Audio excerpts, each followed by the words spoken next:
The Boston Bruins proved last night that they are not ready for a playoff run just yet. A lot of this team did not seem like they wanted, and there was not very much hard effort given to this game, but we're going to be taking a lot of stuff from this and evaluating it here in this video, as well as some more news that does not have regard from this game. But before we get into all of this Boston Bruins news here, we noticed that 95% of you guys watching right now are not subscribed to the channel, so if you're looking for a spot to get all your Boston Bruins news, stay up to date with this team as it happens, you're in the right spot. Make sure to hit the sub button, join me along on this journey as we cover the Boston Bruins, and hopefully we see a deep playoff run come from this team. But like I said, let's get straight into it here. We're going to be talking about this game first of all, just to get a little look at this. Simply, the Bruins aren't ready. You know, from what we seen last night against the New York Rangers, another top playoff team, they didn't look like they wanted. They didn't give enough effort to be able to win this game, even if they wanted to. And there's going to be a lot of things that are going to have to change if they want to win against a team that, you know, is at the top of the league. You know, the Rangers are close to the Bruins. They're just about there as well.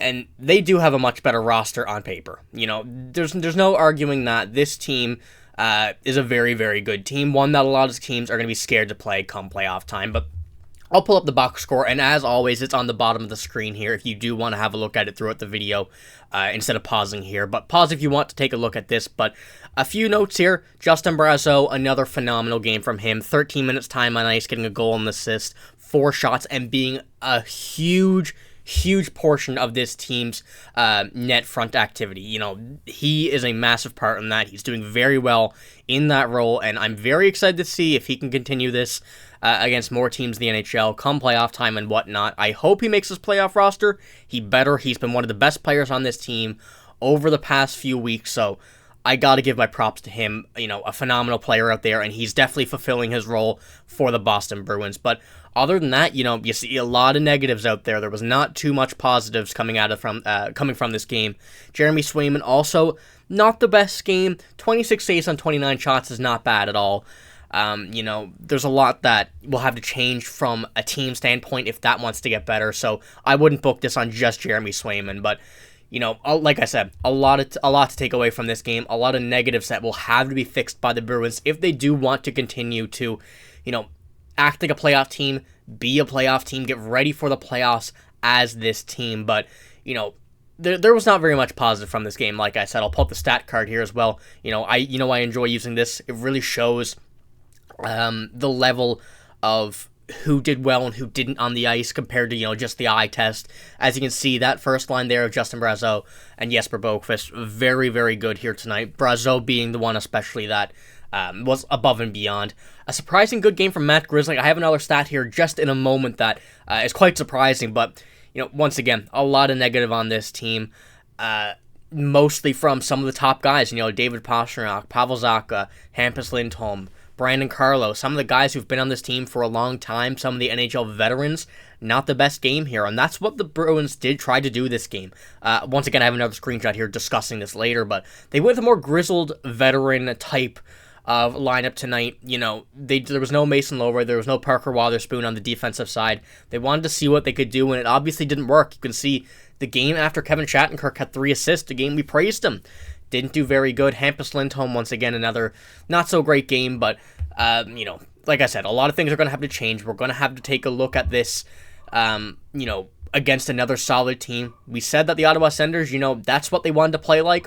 The Ottawa Senators are not the New York Rangers. You know, we're going to take that away, put that to the side, but, you know, we're going to have to put this game, like I said as well, to the side. This is going to be something that they're going to have to look at, something they're going to have to learn from, and not get too pinned up on this. But here's the surprise stat.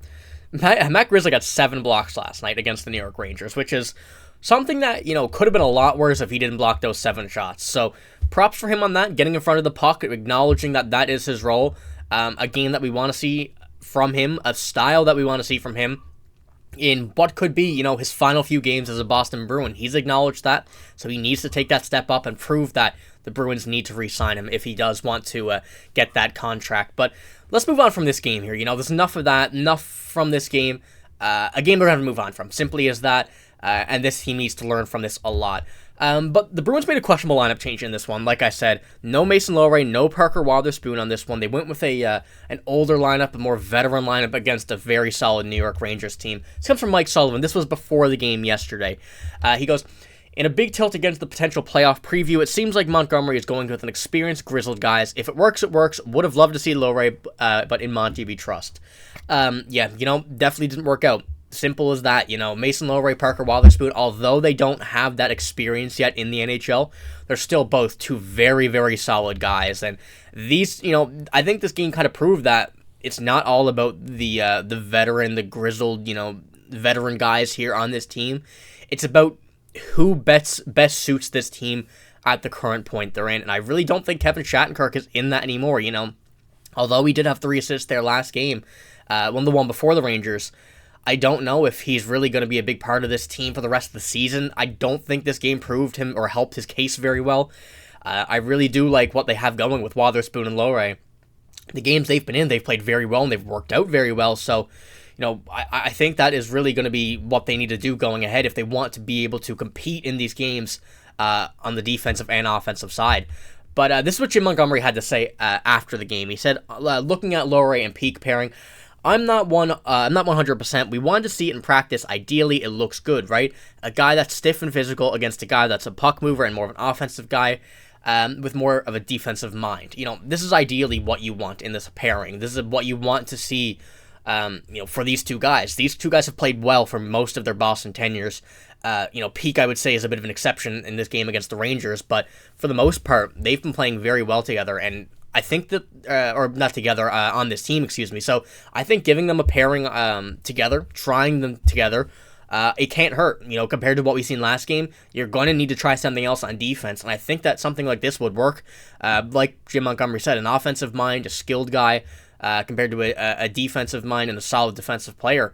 To me, and on paper, and to, many other people, that seems like it should add up and work out. So I'm excited to see if this does actually come to fruition, if the Bruins do try this, next game or whatever in practice, see if it works out. I want to see Parker Wotherspoon and Mason Lohrei in this lineup. I'm sure many of you guys do as well. I've seen a lot of praise from you guys for both of them, so I expect that both of these guys aren't going to be missing too many games like that, with exception to injury and whatnot, for the rest of this season. But one more guy that I wanted to talk about here, that really has carried this team for, I wouldn't say carried, but, has been a very big part of this team since he's arrived. It's been Justin Brazeau. He's exactly what the Bruins needed. And, especially in this game, I think that really proved that he could take this team on his back, if he needed to. He's not going to be the number one option on this team. Obviously he had 13 minutes on ice this game, but 2 points. He's a very big net front presence. That's what he's been doing on this Bruins team. A goal and assist last night against one of the top teams in the Rangers. I think he should get some more ice time. To be honest with you, I know that there's a lot of people on this team that are locked into a position or in a line that needs to stay. Obviously you're not going to switch him out with no David Pastrnak, nothing like that. But, he's been playing very well, and you can see from his Boston tenure, 6 points in 14 games is not bad. But obviously you have to take into consideration the ice time and all that stuff. But as you can see from his 2018-2019 North Bay Battalion stats in the OHL, in 68 games, he had 61 goals.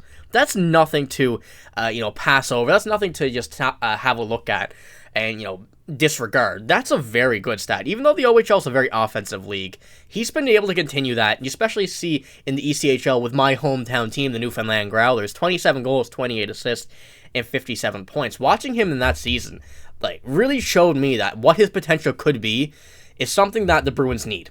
He's been a very physical presence on the ice, but he's a very good offensive and has a very good defensive mind as a player. And I'm very excited to see, like I said here, a few minutes ago, what he can do for the rest of this season, what he can do to help this team, because he's a very good presence. He just didn't get the opportunities from other teams, but I think he has a perfect fit here in Boston.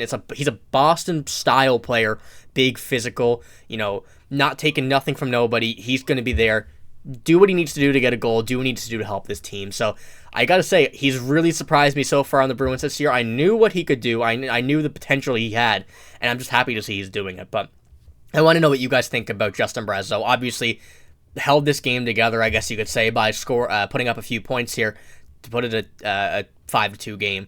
But, a lot of work's going to need to go into make this team a competitive team against some good players. Obviously the lineup has changed here a bit on the defensive side, something that me personally I wouldn't have done, but that's why I'm not a head coach. It's not why I'm not a GM. So, let me know what you think about the game, Justin Brazeau, as well as his lineup change. What do you think about Mason Lohrei, Parker Wotherspoon, where they should go, and what do you think about this lineup that Jim Montgomery was talking about with Peak and Lohrei? So, like I said, let me know. That's all I got for this video. If you did enjoy, make sure to hit the sub button if you want to see more and all of the Boston Bruins content, keeping you up to date with everything from this team. But if you also did enjoy, make sure to hit the like button. It really shows me that you enjoy these videos, and we're going to keep pumping these out for a long time. But that's all I got. Thank you for watching. Hope you have a great day. See you later.